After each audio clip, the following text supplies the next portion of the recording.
এইবাৰতো বিৰোধী কংগ্ৰেছেই হ'ব, কিন্তু মোৰ যিটো পলিটিকেল এছেছমেণ্ট লাহে লাহে 2031ত বিৰোধীৰ স্পেচটো অখিল গগৈয়ে ল'ব যদি চুমা বাবা তাবা কৰি নাথাকে, যদি তেওঁ চিৰিয়াছলি পলিটিক্স কৰে। কাৰণ মিয়া মুছলিম মানুহখিনিক মই দেখিছোঁ যে এভিকশ্যনৰ সময়ত কংগ্ৰেছ তেওঁলোকৰ লগত থিয় নহ'ল, গৌৰৱ গগৈ থিয় নহ'ল, কিন্তু যিয়ে নহওক কিয় অখিল গগৈয়ে ৰিস্ক লৈ তেওঁলোকৰ লগত থিয় হ'ল। গতিকে আমিতো প্ৰত্যেক মাহত ছাৰ্ভে কৰি থাকোঁ, পালছটো লৈ থাকোঁ। আমি দেখিছোঁ যে মুছলিম মানুহখিনিয়ে মোটামুটি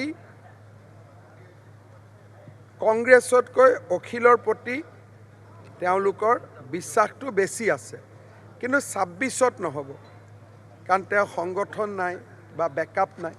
গতিকে মই ভাবোঁ 26ত অসমৰ মুছলিম মানুহৰ মিয়া মুছলমানৰ ভোট, অসমীয়া মুছলমানৰ ভোটটো বেছি আমি পাম, মিয়া মুছলমানৰ ভোট বেছি কংগ্ৰেছে পাব, অখিল গগৈ এটা শ্বেয়াৰ পাব, কিন্তু 2031লৈকে এইটো শ্বিফ্ট হ'ব।